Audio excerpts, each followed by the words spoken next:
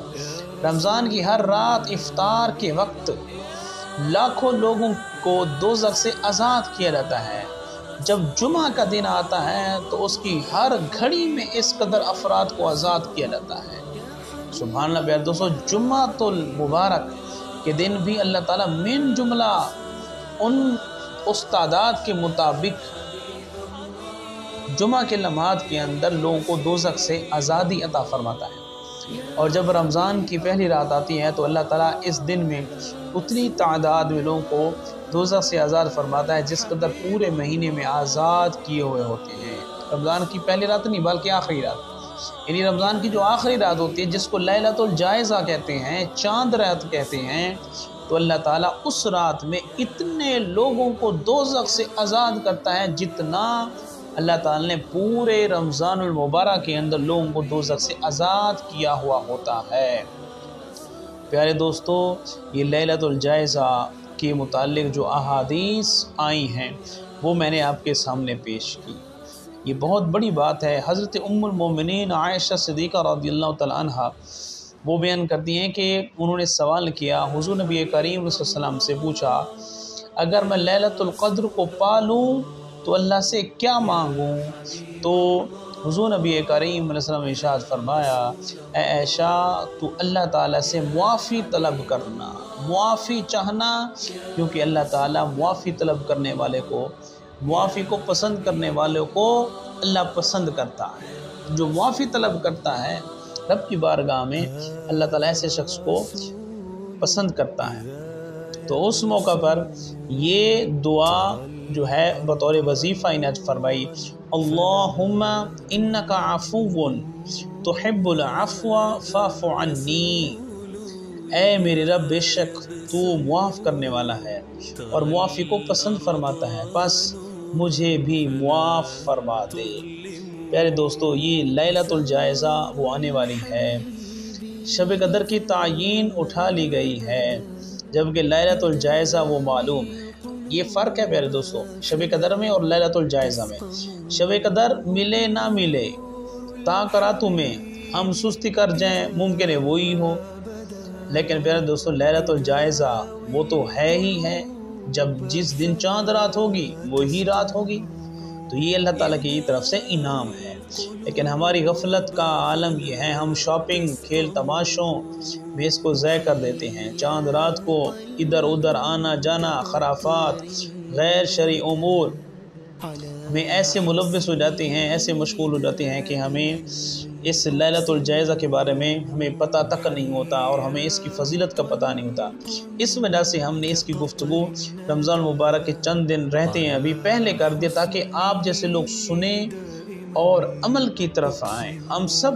عمل کی طرف آئیں اور اس چاند رات کو ہم بہت بڑا خزانہ سمجھیں کہ اللہ تعالیٰ یہ عطا فرمائے گا۔ پیارے دوستو، چونکہ ہمارے اعمال تو اس قدر ہیں نہیں،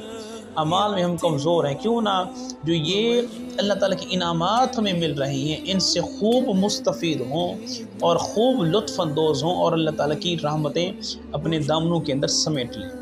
ایک حکایت میں آپ کے سامنے پیش کرنے لگا ہوں، بہت خوب حکایت ہے اور ہمارے احوال کے مطابق ہے، جو جس سمت سے ہم چل رہی ہیں اور جن حالات سے ہم گزر رہے ہیں۔ ایک دفعہ کا ذکر ہے کہ ایک بادشاہ اپنے محل میں بیٹھا ہوا تھا اور اپنی بیوی کے ساتھ محو گفتگو تھا۔ چور چوری کرنے کے لیے آیا تو وہ آپس میں گفتگو کر لیتے تھے، تو چور نے کان لگایا کہ سنو کیا کہہ رہی ہیں، کیا باتیں ہو رہی ہیں۔ تو جب چور نے کان لگا کے غور کر کے سنا تو بادشاہ کہنے لگا، بات یہ ہے کہ اے بیوی صاحبہ، میں تو اپنی بیٹی کا نکاح، اپنی بیٹی کی شادی ایسے آدمی سے کروں گا جو نہایت متقی، پرہیزگار، اللہ سے لو لگانے والا ہو، اس کو دنیا کا پتہ نہ ہو، آخرت کی طرف سفر کرنے والا ہو، تو میں اپنی شہزادی بیٹی کا نکاح اسی کے ساتھ کروں گا۔ تو پیارے دوستو، اس چور کے دل کے اندر یہ خواہش پیدا ہوئی، کیوں نہ، چور تو میں ہوں ہی ہوں، اب میں اللہ والوں کا لبادہ اوڑھ لیتا ہوں اور نیک بن جاتا ہوں اور اپنا نیک پن ظاہر کروں گا، آہستہ آہستہ میری شہرت ہوگی، ممکن ہے اس کی بیٹی میرے نصیب میں آ جائے اور میں اس کے ساتھ نکاح کر لوں۔ تو پیارے دوستو، بادشاہ سلامت کے محل کے قریب جو مسجد تھی بالکل قریب، وہاں وہ چلا گیا اور وہ بزرگانہ لباس پہن لیا، وضع قطع بنا لی اور مصروف عبادت ہو گیا۔ رات ہے، دن ہے، نمازوں میں وہ ساری عبادت کیے جا رہا ہے، یہاں تک کہ بادشاہ سلامت نے یہ بات ظاہر کی کہ میں ایسے شخص کے ساتھ اپنی بیٹی کا نکاح کروں گا جو نہایت پاکیزہ، خوب اچھا ہو اعمال کے لحاظ سے، سیرت کے لحاظ سے۔ تو پیارے دوستو، جب لوگوں نے دیکھا کہ فلاں بندہ ہے، فلاں مسجد میں رہتا ہے اور وہ تمام اوقات رہتا ہی عبادت کے اندر ہے، تو پیارے دوستو جب اس کی عبادت کی شہرت ہوئی تو بادشاہ نے اس کو بلوا لیا، ہاں جی اس بندے کو لے آؤ۔ جب وہ بندہ آ گیا اور وزیر نے بتایا کہ بادشاہ نے کئی سال پہلے یہ فیصلہ کر لیا تھا کہ وہ اپنی بیٹی کا نکاح ایک ایسے شخص سے کرے گا جو بڑا متقی پرہیزگار ہو، اور بادشاہ سلامت اس تلاش میں تھا، لہذا آپ پر نظر آ کر رک گئی ہے، لہذا بادشاہ نے مجھے بھیجا ہے کہ اس سلسلے میں آپ سے گفتگو کروں، آپ سے پوچھوں۔ تو پیارے دوستو، وہ وزیر کافی دیر بیٹھا رہا اور اس کے ساتھ اس کی گفتگو سنتا رہا، بیٹھا رہا، یہاں تک کہ آخر میں اس چور جو اللہ والا بنا ہوا ہے نا، اس کی آنکھوں سے آنسو جاری ہو گئے، دھڑ دھڑ آنسو پانی کی طرح قطرے ٹپکنے لگے۔ وزیر نے پوچھا، حضور والا کیا ہوا، کیا ہو گیا ہے؟ تو چور کہنے لگا، آج جو پیغام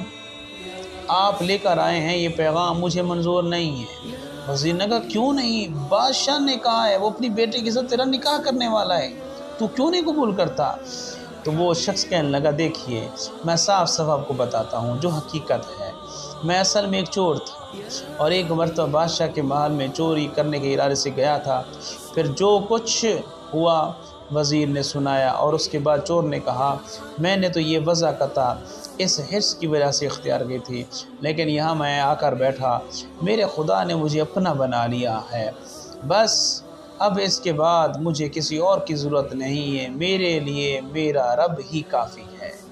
پیارے دوستو، یاد رکھیے، بے شک نماز، روزہ، دیگر عبادات انسان کو برائیوں سے بچاتی ہیں، لیکن پیارے دوستو برائیوں سے تو بچاتی ہیں، لیکن یہ ساری عبادتیں رب سے ملاتی ہیں، ان سے رب ملتا ہے۔ وہ چور ظاہری طور پر وہ نیک اعمال اختیار کیے ہوئے تھا، لیکن ان نیک اعمال کے ذریعے وہ کرتا رہا یہاں تک کہ اللہ تعالیٰ نے اس کو ذکر کی لذت عطا فرما دی، اپنی محبت عطا فرما دی اور اپنے عشق کی دولت عطا فرما دی۔ جب وہ اس مقام پر پہنچا تو اسے جب یہ دیکھا کہ جس حرص کی وجہ سے میں یہاں پہنچا ہوں، اب وہ حرص مجھے نہیں چاہیے بلکہ مجھے میرا رب چاہیے۔ تو پیارے دوستو، لیلۃ الجائزہ اس کو بھی ہم اسی لحاظ سے لیں کہ ہم اس رات کو اپنائیں گے، اس رات میں عبادت کریں گے، کیوں نہ اللہ تعالیٰ ہم پر کرم نوازی فرمائے گا اور ہم اس لیلۃ الجائزہ کی محبت کے ذریعے رب کی محبت کو حاصل کر لیں گے۔ پیارے دوستو، رمضان مبارک اپنی رونقوں کے ساتھ آہستہ آہستہ ہمارے سروں سے اٹھ رہا ہے، جا رہا ہے، کیوں نہ اس کی ہر لمحہ اور ہر گھڑی کو ہم اس کو بابرکت سمجھے۔ اللہ تعالیٰ کی بارگاہ میں دعا ہے ہم سب کو اعمال صالحہ کرنے کی توفیق عطا فرمائے۔ پیارے دوستو، اسی طرح کی ہم خوبصورت گفتگویں آپ کے سامنے پیش کرتے ہیں، آپ ہمارے چینل کو ہمیشہ دیکھتے رہیے اور مدلل احادیث کی روشنی میں آپ کے سامنے ہم پیش کرتے ہیں، اور آگے گفتگو کو شیئر بھی کیا کریں اور ساتھ رہیں۔ اللہ تعالیٰ آپ کو علم نافع عطا فرمائے، ہم سب کو عمل کی توفیق عطا فرمائے۔